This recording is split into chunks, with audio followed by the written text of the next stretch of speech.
인사하시기 바랍니다. 네, 너무 많이 받으세요.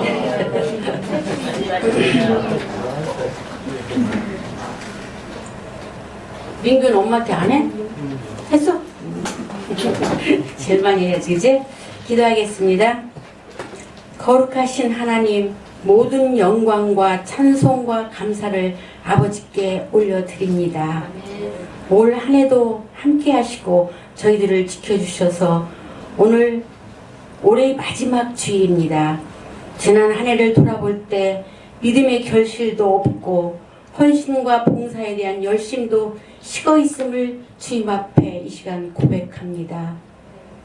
열매 없는 무화과 나무를 저주하신 주님, 오늘 선포되는 하나님의 말씀에 은혜 받고 전하는 자나 듣는 자들이 주님이 기뻐하시는 영혼구원 사역의 도구로 쓰임 받기를 원하오니 냉랭한 마음을 하나님을 향한 열정으로 가득 채워주시기를 간절히 원합니다. 그리하여 인정받는 믿음의 자녀들이 되게 하여 주시옵소서.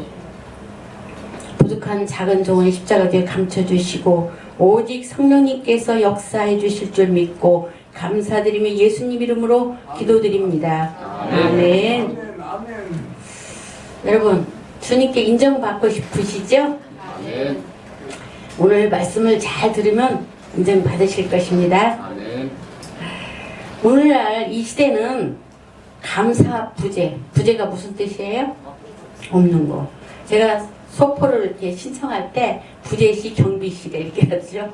그래서 지금 이 시대는 감사가 없는 시대예요. 감사할 줄을 모르는 시대죠.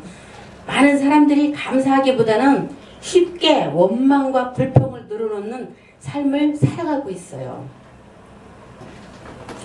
구원받은 성도들 일생은 넘치는 감사의 삶이 되어야 돼요. 그리하면 넘치는 감사가 모든 환난을 믿음으로 극복하게 하고 그 삶을 풍성한 하나님의 은혜 가운데로 인도되는 것입니다. 오늘 본문에 보면 고침받은 10명의 나병 환자들, 나병이 무슨 병이에요? 문둥병. 9명은 자기 길로 가고 치료받고 한 사람만 돌아와서 주님께 감사와 영광을 돌린 이야기입니다. 그래서 오늘 제목은 뭐냐면 인정받는 믿음이지만 감사를 해야 인정받는다는 거예요. 그죠? 예수님이 예루살렘을 향해 사마리아와 갈릴리 사이로 가시다가 한 마을을 지나게 되셨습니다. 그곳에 10명의 나병 환자가 주님을 만나게 되었죠. 그러나 그들은 감히 주님 앞에 가까이 오지 못하고 멀리 서서 주님께 큰 소리로 외쳤어요. 유대인들은 나병을 특별한 죄에 대한 징벌로 여겼기 때문에 나병 환자들은 레위기 13장 45, 46절 읽어보면 격리되어 살아야 됐어요. 일반 사람들은 격리를 돼야 돼. 그리고 레위기 13장에 보면 얼굴을 가리고, 얼굴이 흉악하니까 가리고, 사람이 나에게 가까이 오면 얼굴을 가리고 나는 부정합니다, 부정합니다라고 외쳐야 돼요. 그게 레위기 법에 있어요. 구약시대의 나병은 불결한 병으로 규정되어서 나병 환자는 성전에 들어올 수도 없었고 예배도 드릴 수가 없어요. 드리고 싶은데 가족들과 함께 살 수도 없어요. 떨어져 성 밖에 격리된 채 살아야 했습니다. 그래서 나병이 걸리면 가족도 친구도 잃고 직장이나 사업도 잃고 모든 것을 다 잃어버렸어요. 랍비들 지침에 의하면 그들은 다른 사람들보다 최소한 100보 밖에 서 있어야 돼. 사람들 앞에서 100보 밖에 서 있어야 돼요. 그러므로 그 나병 환자들은 지방 가까운 지역에 격리되어서 가정과 사회에서 소외된 채 외로움과 고통 속에서 삶을 살아야 했어요. 옛날에 우리 어렸을 때 나병 환자들 많았거든요. 그 지금 소록도록 다 보내가지고 했지만 나병 환자들 오면은 못 빼먹는다고? 간 빼먹는다고 그랬죠. 그래서 무서워서 문득병 환자들 오면 막 도망갔잖아요. 이제 이렇게 아이들인지 모르지만 우리 어렸을 때 그랬어요. 그래서 누가복음 12절, 오늘 본문 말씀 12절에 보면 그들은 예수님께 가까이 가지 못하고 멀리 서서 자비를 베풀어 주시기를 간구했습니다. 나병 환자는 나병 환자를 영적으로 보면 어떤 사람이냐면 하나님을 떠난 사람들이에요. 영적으로 해석하면 하나님을 떠난 사람들. 나병 환자의 온몸이 썩어져 가듯이 우리의 인생은 죄로 인해서 죽어가는 영적 나병 환자 같은 인생입니다. 추한 인생, 버려진 인생, 절망적인 인생인 것입니다. 그 누구도 스스로의 힘으로 이 절망에서 벗어날 수가 없었습니다. 그러나 우리 주님께서 십자가에 매달려 피 흘려 죽으셨기 때문에 우리는 어떠한 추한 자라도 은혜의 보좌 앞에 나아갈 수 있는 자격을 얻게 되었죠. 주님은 죄인을 부르러 오셨죠? 의인을 부르러 온 게 아니고. 우리는 모두 감히 주님 앞에 가까이 갈 수 없어 에베소서 2장 13절에 보면 멀리 서 있던 죄인이었으나 주님의 피의 공로로 하나님과 가까워졌습니다. 이제 예수 그리스도의 피를 의지하여서 회개만 하면 히브리서 4장 16절에 우리가 긍휼하심을 받고 어떤 추한 죄인일지라도 주님의 은혜의 보좌로 담대히 나갈 수 있는 자격을 얻게 되는 것입니다. 우리 예수님이 그러기 위해서 12월 25일 날 이 땅에 오셨죠. 그래서 우리가 기념하고 즐거워하고 기뻐하고 예배로 영광을 돌렸잖아요. 그러므로 우리는 어떤 죄 가운데 있을지라도 혼자 절망하고 낙심하지 말고 회개하고 돌이켜 주님 앞에 나가시기 바랍니다. 담대하게 나가시기 바랍니다. 그러면 다 용서받고 거룩해지고 깨끗해지고 성결해져서 하나님의 자녀가 되는 거예요.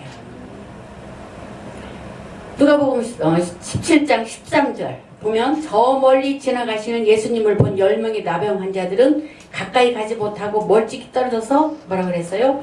예수 선생님이여 우리를 불쌍히 여기소서라고 부르짖었어요. 그것도 이렇게 작게 한 게 아니라 막 큰 소리로 부르짖었죠. 거리가 멀으니까 그들은 병을 고침받기 위해 있는 힘을 다 해서 외쳤습니다. 그 소리에 예수님께서는 그들을 불쌍히 여기시고 가시던 발걸음을 멈추셨습니다. 하나님께서는 부르짖는 기도를 결코 외면하지 않으신다고 그러셨잖아요. 예레미야서 33장 3절 말씀이 있죠. 애굽에서 노예 생활로 고난을 당하여 하나님께 부르짖는 이스라엘 백성들의 기도에 응답하셨고 애굽에서 해방시켜 주셨죠.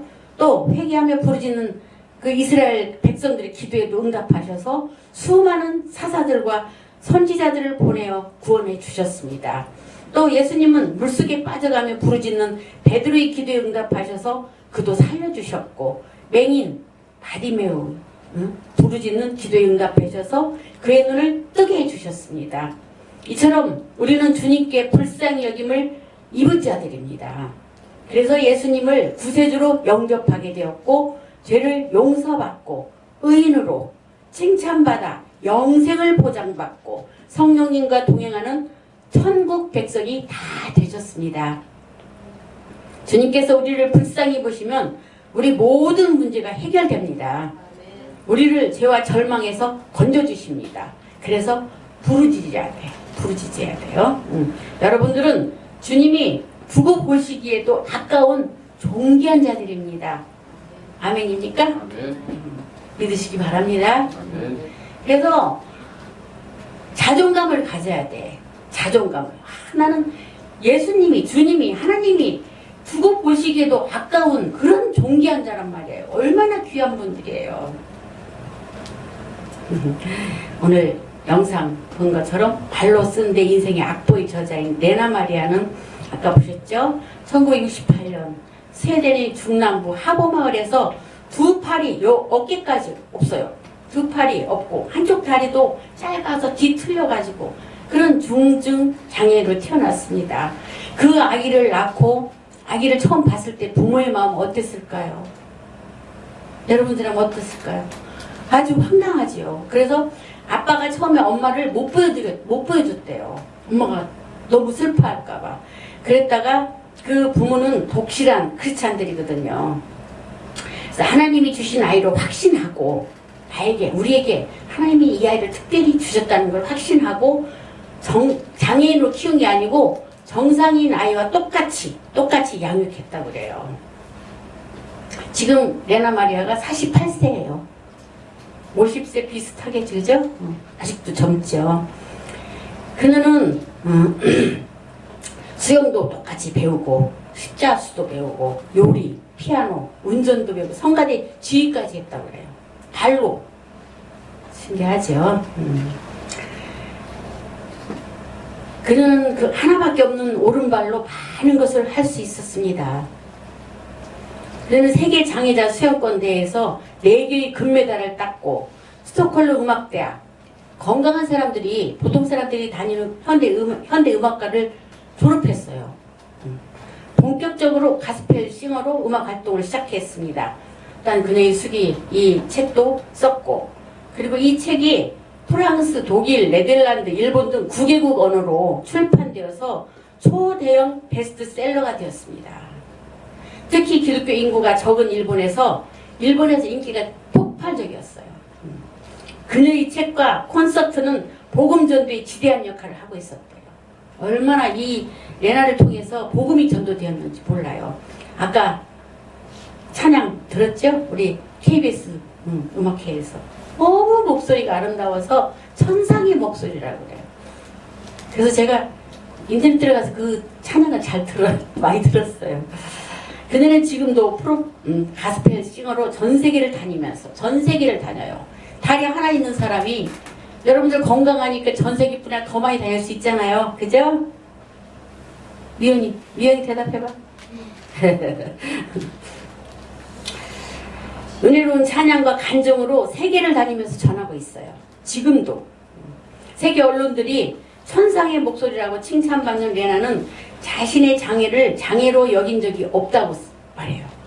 자기는 장애자라는 생각을 안 해요.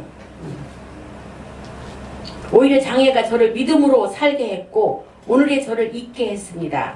단지 다른 사람과 사는 방법이 다를 뿐 장애는 더 이상 저를 제한하지 못합니다. 제 인생은 언제나 하나님이 책임져 주셨습니다. 그래서 감사합니다. 그렇게 고백했다고 그래요. 하나님이 언제나 나와 함께 하시기 때문에 나는 무엇이든지 할 수 있다. 그리고 믿음으로 끝까지 인내하면서 노력한 거예요. 발가락으로 바느질하는 거 아까 보셨죠? 놀랍죠? 우리는 두 다리 다 가지고 지금까지 뭐 했나 몰라요. 예수님 오늘 또 절망에 찬 우리를 부르고 계십니다. 마태복음 11장 28절에 수고하고 무거운 짐진 자들아 다 내게로 오라. 내가 너희를 쉬게 하리라고 말씀하셨듯이 절망에 찬 우리를 불쌍히 보시고 은혜를 주십니다. 그 은혜가 우리 마음속에 들어오기만 하면 부어지기만 하면 마음에 감사가 넘쳐나게 될 것입니다. 그러므로 우리 모두 끊임없이 주님의 긍휼을 구하시기 바랍니다.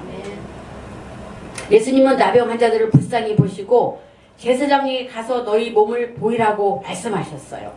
나병 환자의 정결법 레위기 14장에 의하면 나병에서 나음을 입은 자들은 반드시 제사장에 가서 검사를 받고 치료되었다는 확인을 받아야 했어요. 그들은 정결의식을 행하고 정해진 제사를 드린 후에야 가정과 사회로 복귀하여 정상인으로서 생활을 할 수가 있었다고 그래요.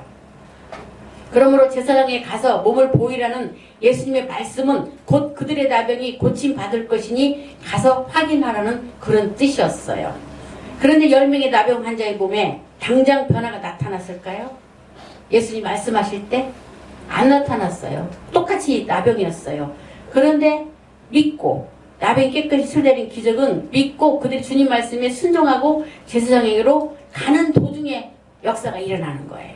그래서 여러분들도 기도하면은 그 순간 낫는 게 아니고 기도했으니까 치료 주셨다 믿고 아파도 믿고 기다리면 나요. 역사가 일어나는 거예요. 그 순간이 아니래도. 이게 중요해. 이게. 비록 말씀을 듣는 순간 즉시 병이 낫지 않았으나 그들이 믿음으로 순종하자 나병에서 노연함을 받고 치료가 되었던 것입니다. 만일 그들이 제사장에 가지 않았더라면 고침받지 못했을 것입니다. 뭐 예수님 뭐 나왔다고 가보라고 낫지도 않았는데 이러고 안 갔으면 치료 못 받았죠. 그러나 그들이 말씀에 순종하고 갔을 때 고침을 받게 되었던 것입니다. 우리가 순종 못하는 이유는 무엇일까요? 불신, 또 교만, 자존심. 내가 어떻게 이래? 선입견 때문에 순종하지를 못합니다. 특히 남자들이 더 힘들어요. 그게 자존심이 강해가지고. 그러므로 자아를 다 내려놓고 주님께 순종하십시오. 어저께 우리 경비실 앞에 지나가는데 경비 아저씨도 감리교회 권사님이시거든요. 남자 권사님 감리교회는. 그런데 어떤 아저씨하고 둘이 얘기하는 걸 제가 지나가 들었거든요. 그 아저씨가 경비 아저씨 보고 자아를 내려놔야 돼요. 그랬더니 그 경비 아저씨가 뭐라고 할 줄 알아요? 자아 내려놓으면 죽지요. 감리교회 권사님 입에서 그런 말이 나오더라고요. 그래서 제가 놀랬어요. 권사면 뭐하고 뭐 장로는 뭐예요? 믿음이 없으면. 하나님 말씀대로 행하는 사람이 기적을 경험할 수 있어요. 순종하는 사람이. 자아를 내려놓고 여러분들은 순종하실 때 기적이 일어날 것입니다. 구원은 믿음으로 받지만 축복은 뭘로 받을까요? 순종함으로 받아요. 축복은. 구원은 뭘로 받? 믿음으로. 축복은 순종함으로 받습니다. 기억하십시오. 우리 다이 믿음은 구원은 뭘로 받아? 내가 가르쳐줬어. 구원은? 믿음. 감기 들었구나. 나병 환자들은 제사장에게로 가던 도중 모두 깨끗함을 받았습니다. 10명의 나 환자 중 9명은 제사장에게 몸을 보이고 즉시 집으로 돌아갔습니다. 그들은 이제 가족을 만날 수 있고 일도 할 수 있고 인생을 즐길 수도 있게 되었습니다. 그런데 그들 중에 예수님께 감사드리기 위해서 돌아온 사람은 단 한 명뿐이었죠. 그것도 유대인도 아니고 사마리아인이었어요. 그러나 하나님 보시기에 귀한 믿음을 가진 사람이었던 그는 9명이 모두 나병이 나온 것을 깨닫고 제갈길로 갈 때 감사드리지 않고는 견딜 수가 없어서 예수님께 다시 되돌아온 것입니다. 그는 큰 소리로 하나님께 영광 돌리며 또 예수님께 엎드려서 감사를 드렸습니다. 17절 18절에 보면 예수님께서 나머지 9명은 어디 있느냐고 물으셨죠. 갚으려도 도저히 갚을 길 없는 큰 은혜를 받고도 감사하지 않는 사람은 이 9명과도 같습니다. 여러분들은 많은 은혜를 받으셨죠? 근데 감사하지 않으면 이 9명과 똑같다는 거죠. 하나님의 크신 은혜로 구원받아 하나님의 자녀로 살아가게 되었는데도 감사 없이 사는 사람은 주님께서 지적하신 거예요. 이 나병 환자를 비유해서 조금 감사하십시오. 그럼 기적이 일어날 것입니다. 우리는 예수님을 믿고 나서 얼마나 넘치는 감사를 드리며 살아가고 있습니까? 예수님께서는 감사하는 사마리아 사람의 믿음을 인정하시고 고침받은 나병 환자에게 구원을 선포하셨어요. 감사로 감사하고 감사하는 그 믿음을 해서 구원까지 받은 거예요. 우리가 어떠한 절망의 자리에 처했든지 감사로 하나님께 나아가면 주님께서 말씀하십니다. 절망의 자리에서 일어나라. 내 믿음이 너를 승리하겠다. 희망의 내일을 향해 나아가라. 너희 믿음과 감사가 너를 죄와 절망에서 구원하였다. 라고 말씀하십니다. 이 얼마나 놀라운 축복과 희망의 말씀입니까? 주님께서는 감사하는 사람을 통해 영광을 받으시고 그에게 더욱 큰 은혜와 복을 내려주시는 것입니다. 감사하지 않은 9명 유대인은 나병만 치유받았지 예수님께 돌아 감사한 사마리아는 육신의 질병 나병뿐 아니라 영혼의 질병인 죄에서도 구원받은 것입니다. 진정한 감사가 바로 믿음의 표현입니다. 믿음이 없이 참된 감사를 드릴 수가 없기 때문입니다. 감사에는 능력이 있어서 감사하면 절망을 이기고 문제를 해결하며 하나님을 기쁘시게 할 수 있습니다. 감사가 하나님의 놀라운 역사를 이루게 하시는 것입니다. 강성순 씨라는 분이 있었어요. 2001년에 뉴욕에 9.11 테러 아시죠? 9.11 테러로 아들을 잃고 이국 땅 도미니카 빈민촌에 학교를 세우신 분입니다. 강성순 씨. 발음이 잘 안 돼요. 강성순 씨. 그의 아들 강종구 씨는 뉴욕 맨하탄의 월드 트레이드 센터에 있는 투자회사 켄터 피츠 제럴드에서 재정 파트 매니저로 일하고 있었어요. 그러니까 아주 그냥 성공한 사람이죠, 아들이. 사고 당일 감기로 인한 고열로 회사를 쉬려고 했지만 매니저라는 책임감 때문에 출근을 했습니다. 그런데 직원 700명과 함께 테러로 목숨을 잃어버렸어요. 직원 700명이 다 목숨을 잃어버린 거예요. 강성순 씨는 아들이 죽은 뒤 많은 시간 방황했습니다. 그 아들을 유학 보내고 공부시키고 훌륭하게 키울 때까지 얼마나 정말 노력이 있었겠어요. 근데 그 아들이 죽었으니 방황하지 않을 수밖에 없죠. 하지만 그는 성교의 비전을 갖고 있었던 그 아들이 성교의 비전을 갖고 있었어요.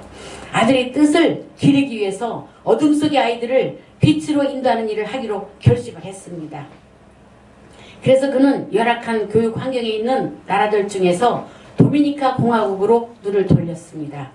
그 중에서도 가장 가난한 범죄와 마약에 찌든 동네인 수도 산토도밍고에 학교를 세웠습니다. 6만 달러면 6,500만 원 정도 를 기금으로 자기가 내놓고 또 여러 사람들의 후원을 받아서 2009년도 6월에 준구 메모리얼 스쿨 아들 이름을 따서 학교를 개교했습니다. 그 뒤에 3년 그러면 2012년 2012년에 150여 명의 유치원 학생 도미니카 공화국 유치원 150의 유치원 학생과 1학년에서 5학년까지 학생들의 과정을 운영했어요. 엄청 빨리 성장했죠. 그리고 열성적인 현지인 교장과 교사, 행정직원 15명의 헌신으로 이곳에서 희망을 찾고 있습니다. 강성순 씨는 1년에 한 번씩 자기가 가서 뭐 운영하는 것도 아니에요. 1년에 한 번씩 학교를 찾아 봉사활동을 하며 여기까지 인도하신 하나님께 감사를 드리고 있습니다. 처음에는 방황할 때 왜 하나님은 왜 나를 이렇게 고통에 빠지게 할까? 왜 하필이면 내 아들을 죽게 하셨을까? 왜 내가 당해야 합니까? 그러고 원망하고 그랬는데 하나님을 그렇게 원망하다가 마음을 돌려서 아들은 하나님 곁으로 갔지만 준구 메모리얼 스쿨에 입학한 어린 학생들이 배우고 자라는 것을 보면서 감사했어요. 감사가 절로 다 왔어요. 이제는 슬프지 않아요. 모든 것이 하나님의 은혜입니다라고 그는 고백했다고 합니다. 여러분은 어떠한 절망에 처해 있습니까? 무엇을 잃어버렸습니까? 그래도 감사하시기 바랍니다. 잃어버린 것을 바라보지 말고 아직 남아있는 것을 헤아리며 감사하십시오. 저번에 지하철 타고 가는데 한 70대 할머니들이 한 5명 서가지고 감사한 것을 자꾸 서로 얘기하는 거예요. 감사한 것을. 감사한 걸 여러분도 한번 찾아서 적어보세요. 굉장히 많아요. 그 감사한 걸 적는 것도 감사 얘기도 좋잖아. 그죠? 그래서 어떤 환경에 처하더라도 항상 감사하시기 바랍니다. 어떤 상황 형편에도 모든 것을 협력해서 선을 이루시는 하나님을 믿고 감사하여 여러분들이 그 믿음을 인정하시길 바랍니다. 레나 마리아처럼 그 믿음을 인정받으시길 바랍니다. 감사는 받는 것으로부터 시작되는 것이 아니라 이미 주신 은혜를 깨닫는 것으로부터 시작되는 것이에요. 이것이 중요하죠. 그죠? 감사는 은혜 받는 그릇입니다. 감사의 그릇이 크면 클수록 하나님의 은혜가 크게 임하고 감사하는 그릇이 많으면 많을수록 하나님의 은혜가 더 많이 임하게 되는 것입니다. 감사는 더 큰 축복을 가져오게 하는 힘이 있습니다. 넘치는 감사로 더 큰 은혜와 축복을 받게 되시기를 주님의 이름으로 축원합니다. 기도하겠습니다. 사랑과 은혜와 자비가 무한하신 하나님 아버지, 일생을 살아가면서 감사하는 삶을 살기를 원합니다.